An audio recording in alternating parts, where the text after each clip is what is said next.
কিন্তু আজি অসমীয়া মাধ্যমৰ বিদ্যালয়ত কোনে পঢ়িছে তেওঁলোকে পঢ়িছে আজি হিমন্ত বিশ্ব শৰ্মা ডাঙৰীয়াৰ ল'ৰা ছোৱালীটো অসমীয়া মাধ্যমত পঢ়া নাই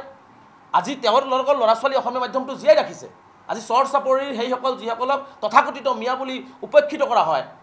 মানে লাঞ্ছিত কৰা হয় মানে তেওঁলোকক অন্যায় কৰা হয় সেইসকলে কিন্তু আজি অসমীয়া ভাষা সংস্কৃতি অসমীয়াৰ বিদ্যালয় তেওঁলোকে ৰক্ষা কৰিবলৈ চেষ্টা কৰিছে গতিকে আমি তেওঁলোকক সহযোগিতা কৰিবলৈ ভিডিঅ' ভাইৰেল হৈ আছে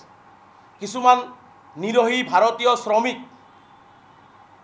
যিসকলে অসমৰ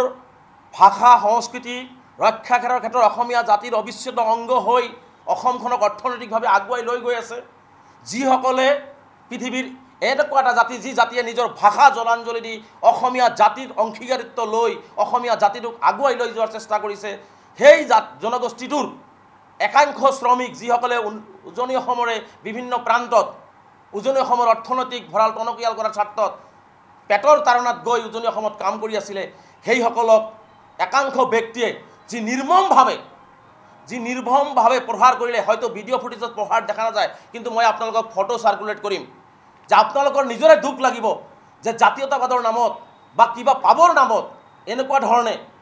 মানুহক আক্ৰমণ কৰাটো সভ্য সমাজৰ কাৰণে আমাৰ কাৰণে কেতিয়াও কাম্য নহয় এতিয়া অসম আৰক্ষীৰ এই তদন্তৰ প্ৰতি আমাৰ বিশ্বাস নাই অসম আৰক্ষীয়ে যে তেওঁলোকক গ্ৰেপ্তাৰ কৰিব সেইটোও আমাৰ বিশ্বাস নাই সেইকাৰণে বিশ্বাসহীনভাৱে এতিয়া আমি আস্থা ৰাখিব লাগিব আমাৰ ভাৰতৰ সৰ্বোচ্চ সংস্থা CBI গতিকে এই ঘটনাটোক CBIৰ আওতাত দিব লাগে ধিঙত যেনেকুৱা সমান্তৰাল আন্দোলন চলিছে মই ভাবোঁ যে তেনেকুৱা ঘটনা অসমৰ বিভিন্ন প্ৰান্তত আৰু 15টা হৈছে ধিঙত যেনেকুৱা সমান্তৰাল আন্দোলন চলিছে মই ভাবোঁ যে তেনেকুৱা ঘটনা অসমৰ বিভিন্ন প্ৰান্তত আৰু 15টা হৈছে গতিকে আমি সেইসকলকো সেই ঘটনাসমূহকো উচিত তদন্ত কৰি ফাষ্ট ট্ৰেক কোৰ্টৰ জৰিয়তে বিচাৰ প্ৰক্ৰিয়া খুব খৰতকীয়া কৰি তেওঁলোককো আমি কঠোৰৰ পৰা কঠোৰতম শাস্তি দিয়াৰ দাবী উত্থাপন কৰিছোঁ আৰু তাৰিখে ধিঙত যি নাৰকীয় ঘটনা সংঘটিত হৈছে এই ঘটনাক আমি সদৌ অসম সংখ্যালঘু ছাত্ৰ ইউনিয়নে ঘটনা হোৱাৰ সময়ৰ পৰাই তীব্ৰভাৱে নিন্দা কৰি আহিছোঁ গৰিহণা দিছোঁ আৰু এনেকুৱা জঘন্য কাণ্ডত জড়িত অপৰাধীসকলক আমি মুখ্যমন্ত্ৰীক আহ্বান জনাইছিলোঁ যে তেওঁলোকক ফাষ্ট ট্ৰেক কোৰ্টৰ জৰিয়তে বিচাৰ প্ৰক্ৰিয়া আৰম্ভ কৰি 7 দিনৰ ভিতৰত তেওঁলোকক মুকলি আকাশৰ তলত ফাঁচীৰ ব্যৱস্থা গ্ৰহণ কৰিব লাগে আমি এই আহ্বান জনাই আহিছোঁ সমান্তৰালভাৱে অসমৰ বিভিন্ন প্ৰান্তত যিকেইটা ঘটনা সংঘটিত হৈছে কাৰণ ধিং ঘটনা হোৱাৰ পিছতেই প্ৰায় 15টাকৈ ঘটনা ধৰ্ষণৰ দৰে জঘন্য নাৰী নিৰ্যাতনৰ দৰে জঘন্য ঘটনা অসমৰ যোৰহাট ডিফু বঙাইগাঁও গোৱালপাৰাকে আদি কৰি আমাৰ মচলপুৰ কোকৰাঝাৰ বিভিন্ন অঞ্চলত এনেকুৱা ধৰণৰ ঘটনা সংঘটিত হৈছে গতিকে আমি সেইসকলকো সেই ঘটনাসমূহকো উচিত তদন্ত কৰি ফাষ্ট ট্ৰেক কোৰ্টৰ জৰিয়তে বিচাৰ প্ৰক্ৰিয়া খুব খৰতকীয়া কৰি তেওঁলোককো আমি কঠোৰৰ পৰা কঠোৰতম শাস্তি দিয়াৰ দাবী উত্থাপন কৰিছোঁ আৰু তেতিয়াৰ পৰা আমি কৈছোঁ যে অপৰাধীক কোনো ধৰ্মীয় দৃষ্টিকোণেৰে চাব নালাগে অপৰাধীক দৃষ্টিকোণেৰে চাব লাগে আৰু সেইলৈ আমি আমাৰ দাবী উত্থাপন কৰি আমি আমাৰ দাবীত অটল আছোঁ কিন্তু আজি দেখিছোঁ যে এই ধিং ঘটনা হোৱাৰ পিছৰে পৰা অসমত চৰকাৰে আচলতে চৰকাৰৰ গৃহ বিভাগ যে ফেইলৰ হৈছে মুখ্যমন্ত্ৰী যে আচলতে তেওঁ দায়িত্ব চম্ভালিব পৰা নাই তাৰ কাৰণে অসমত বিজেপি দল বা চৰকাৰে অহৰহভাৱে সাম্প্ৰদায়িক সংঘাত সাম্প্ৰদায়িক কথা বৰ্তা অসমখনৰ এখন বিভাজনমুখী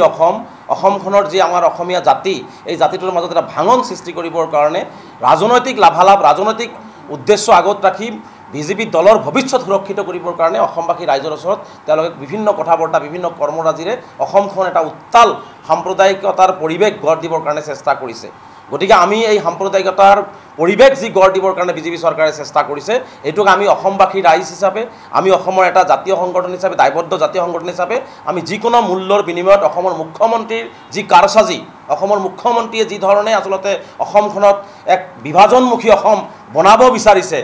সেই বিভাজনমুখী অসমক আমি ধৰি ৰখাৰ স্বাৰ্থত আমি যথেষ্ট চেষ্টা কৰি আছোঁ আৰু আমি সেইমতে কাম কৰি যাম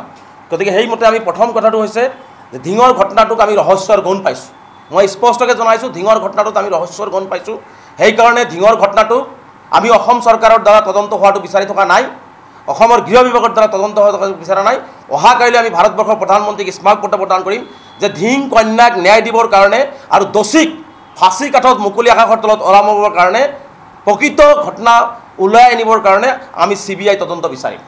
কাৰণ আমি দেখিছোঁ আমি কেইটামান বস্তু আপোনালোকক দেখাব বিচাৰিছোঁ আমি দেখিছোঁ যে প্ৰথম দিনৰ পৰাই অসমৰ আগশাৰী সংবাদ মাধ্যমত যি 3টা ফটো উল্লেখ কৰা হৈছিলে যি ফটো 3টা দেখুওৱা হৈছে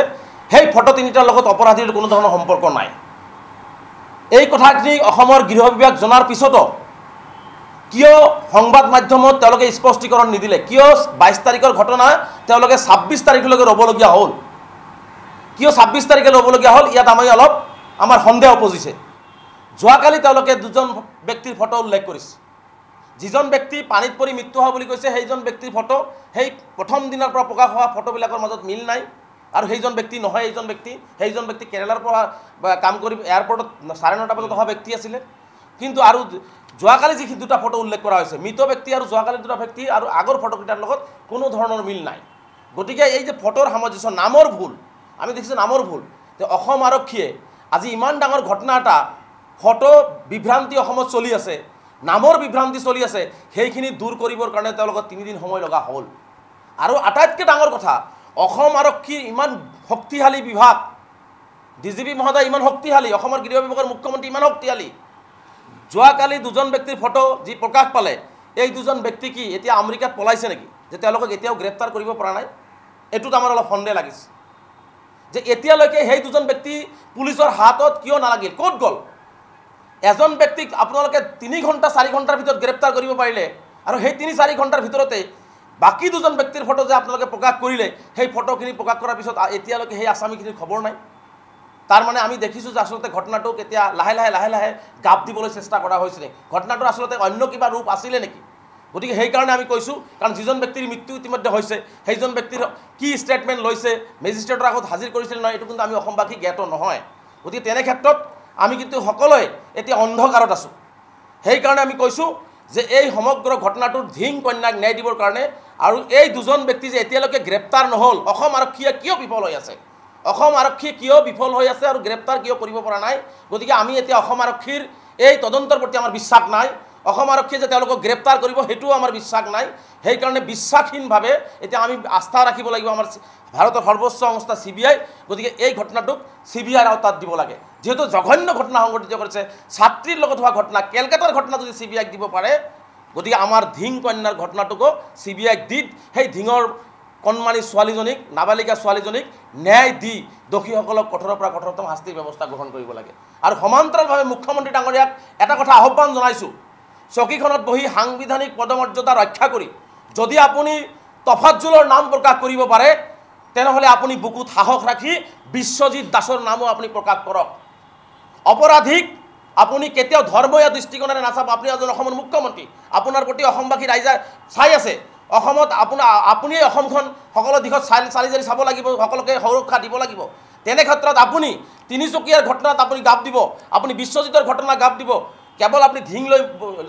আন্দোলন কৰি থাকিব, এইটো নহ'ব। ধিঙত যেনেকুৱা সমান্তৰাল আন্দোলন চলিছে, মই ভাবোঁ যে তেনেকুৱা ঘটনা অসমৰ বিভিন্ন প্ৰান্তত আৰু 15টা হৈছে। গতিকে সেই 15টা ঘটনাৰ মুখ্যমন্ত্ৰীয়ে ব্যৱস্থা লোৱাৰ কাৰণে আহ্বান জনাইছোঁ। আৰু এটা কথা মুখ্যমন্ত্ৰীয়ে সততে 2-3 দিনৰ পৰা দেখিছোঁ খুব কৈ থাকে যে লোকসভা নিৰ্বাচনৰ পিছত এক বিশেষ সম্প্ৰদায়ৰ ব্যক্তিসকলে উৎসাহিত হৈছে। মই মুখ্যমন্ত্ৰীক আহ্বান জনাইছোঁ, অপৰাধ কৰিবৰ কাৰণে যদি কোনোবাই উৎসাহিত হৈছে, তাক কণ্ট্ৰল কৰাৰ, তাক ঠাণ্ডা কৰাৰ দায়িত্ব আমাৰ নহয়, সাংবাদিক বন্ধুসকলৰ নহয়, বুদ্ধিজীৱীসকলৰ নহয়। তাক ঠাণ্ডা কৰা, তাক কণ্ট্ৰল কৰাৰ দায়িত্ব হৈছে অসমৰ মুখ্যমন্ত্ৰী। যদি কোনোবাই অপৰাধ কৰিবৰ কাৰণে উৎসাহিত হৈ আছে, তেনেহ'লে মুখ্যমন্ত্ৰী তাক কঠোৰ হাতেৰে দমন নকৰি, কিয় প্ৰতিটো ক্ষেত্ৰতে ধৰ্মীয় মেৰুকৰণ, কিয় প্ৰতিটো ক্ষেত্ৰতে ৰাজনীতিকৰণ কৰাৰ চেষ্টা কৰি আছে? আচলতে মুখ্যমন্ত্ৰী ডাঙৰীয়াৰ হতাশাৰ প্ৰতিচ্ছবি আচলতে এইটো প্ৰতিফলিত হ'ব আৰম্ভ কৰিছে। সেইকাৰণে আমি কৈছোঁ যে ইমিডিয়েট এইটো এটা CBI ইনকুৱাৰী হওক আৰু প্ৰতিটো দোষীয়ে শাস্তি পাওক। দ্বিতীয় ভিডিঅ' ভাইৰেল হৈ আছে, কিছুমান নিৰহী ভাৰতীয় শ্ৰমিক যিসকলে অসমৰ ভাষা সংস্কৃতি ৰক্ষা কৰাৰ ক্ষেত্ৰত অসমীয়া জাতিৰ অবিচ্ছেদ্য অংগ হৈ অসমখনক অৰ্থনৈতিকভাৱে আগুৱাই লৈ গৈ আছে, যিসকলে পৃথিৱীৰ এনেকুৱা এটা জাতি, যি জাতিয়ে নিজৰ ভাষা জলাঞ্জলি দি অসমীয়া জাতিৰ অংশীদাৰিত্ব লৈ অসমীয়া জাতিটোক আগুৱাই লৈ যোৱাৰ চেষ্টা কৰিছে, সেই জনগোষ্ঠীটোৰ একাংশ শ্ৰমিক যিসকলে উজনি অসমৰে বিভিন্ন প্ৰান্তত উজনি অসমৰ অৰ্থনৈতিক ভঁৰাল টনকিয়াল কৰাৰ স্বাৰ্থত পেটৰ তাৰণাত গৈ উজনি অসমত কাম কৰি আছিলে, সেইসকলক একাংশ ব্যক্তিয়ে যি নিৰ্মমভাৱে প্ৰহাৰ কৰিলে, হয়তো ভিডিঅ' ফুটেজত প্ৰহাৰ দেখা নাযায়, কিন্তু মই আপোনালোকক ফটো চাৰ্কুলেট কৰিম যে আপোনালোকৰ নিজৰে দুখ লাগিব যে জাতীয়তাবাদৰ নামত বা কিবা পাবৰ নামত এনেকুৱা ধৰণে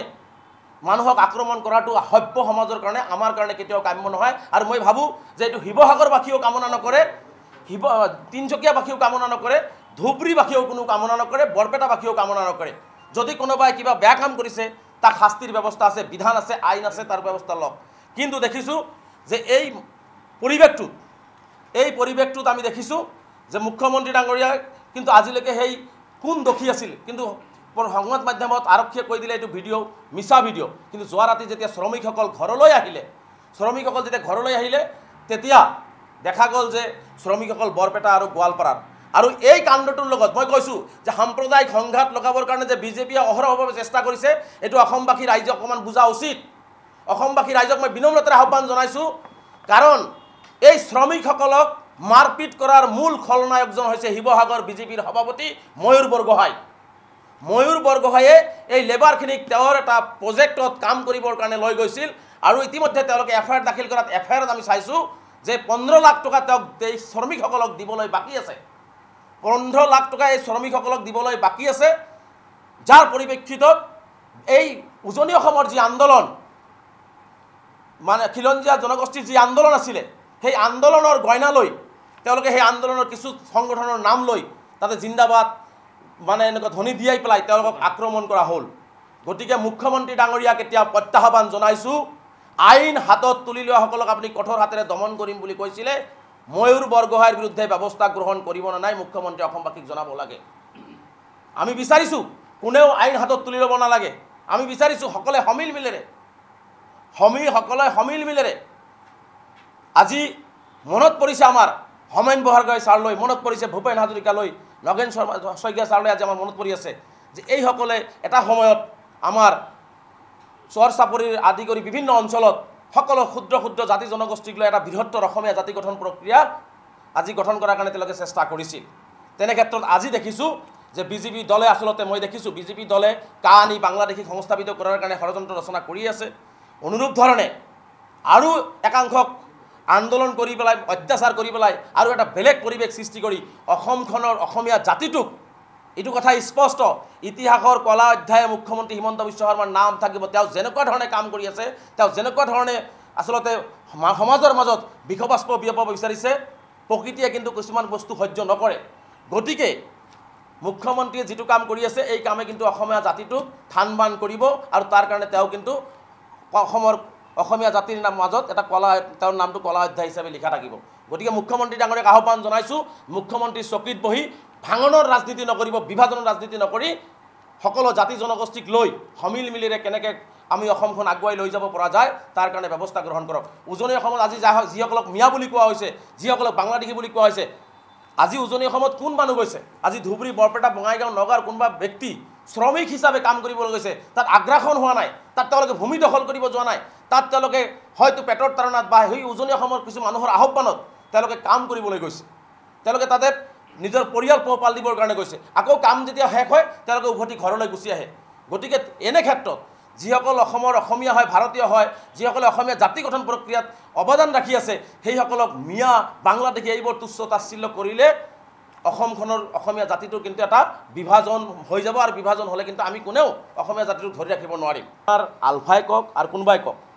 আমিও আমচুৱে কৈছোঁ যে আমি অসমখনক কোনো মুছলিম মৌলবাদ হোক, হিন্দু মৌলবাদ হোক, তেনেকুৱা কঠোৰপন্থী এইটো অসম আৰু অসমীয়াৰ অসম হয়। গতিকে ইয়াত কোনো ধৰণৰ হিন্দুত্ববাদ বা মুছলিমবাদ, ইছলামবাদ এই ধৰণৰ কঠোৰপন্থী ইয়াত নচলিব। ইয়াত চলিব, ইয়াত যিখিনি অসমৰ বাসিন্দা আছে, অসম চুক্তি অনুসাৰে যিসকল অসমৰ বাসিন্দা হৈ আছে, ভাৰতীয় নাগৰিক আছে, ইয়াত সকলোৱে সমিল মিলেৰে অসমখনৰ কাৰণে চিন্তা কৰা হ'ব। ইয়াত আমিও নিবিচাৰোঁ যদি কোনোবা মুছলমানে বেয়া কাম কৰি অসমখনত যদি অসমৰ জাতীয় জীৱনত যদি ভাবুকি আনিছে, জিতেন দত্তই ক'ব নালাগে, সদৌ অসম সংখ্যালঘু ছাত্ৰ ইউনিয়নে কাফি অসমখনক ৰক্ষা কৰাৰ কাৰণে, অসমখনক ৰক্ষা কৰাৰ কাৰণে সদৌ অসম সংখ্যালঘু ছাত্ৰ ইউনিয়ন আমচুৰ কৰ্মকৰ্তাই কাফি। যদি অসমৰ সাৰ্বভৌমত্বৰ প্ৰতি কোনোবা ভাবুকি আনে, অসমৰ জাতীয় জীৱনত মানে কোনো ধৰণৰ ব্যাঘাত জনাব কোনোবা বিচাৰে, আমাৰ কৰ্মকৰ্তা অসমৰ শদিয়াৰ পৰা ধুবুৰীলৈকে যিখিনি কৰ্মকৰ্তা আছে এইখিনিয়ে কাফি, এইখিনিয়ে যুঁজি আমি অসম ৰক্ষা কৰিব পাৰিম। আজি অসমীয়া ভাষাত কোনে লিখিছে সেইসকল ক'ব নোৱাৰে, কিন্তু লিখা পঢ়া কিহত কৰিছে তেওঁলোকে ক'ব পৰা নাই। হয়তো তেওঁলোকে ভালকৈ অসমীয়াটো ক'ব পৰা নাই, তেওঁলোকৰ পৰিৱেশে হয়তো পৰা নাই, কিন্তু আজি অসমীয়া মাধ্যমৰ বিদ্যালয়ত কোনে পঢ়িছে? তেওঁলোকে পঢ়িছে। আজি হিমন্ত বিশ্ব শৰ্মা ডাঙৰীয়াৰ ল'ৰা ছোৱালীটো অসমীয়া মাধ্যমত পঢ়া নাই, আজি তেওঁৰ লগৰ ল'ৰা ছোৱালী অসমীয়া মাধ্যমটো জীয়াই ৰাখিছে। আজি চৰ চাপৰিৰ সেইসকল যিসকলক তথাকথিত মিয়া বুলি উপেক্ষিত কৰা হয়, মানে লাঞ্ছিত কৰা হয়, মানে তেওঁলোকক অন্যায় কৰা হয়, সেইসকলে কিন্তু আজি অসমীয়া ভাষা সংস্কৃতি, অসমীয়াৰ বিদ্যালয় তেওঁলোকে ৰক্ষা কৰিবলৈ চেষ্টা কৰিছে। গতিকে আমি তেওঁলোকক সহযোগিতা কৰিব লাগিব।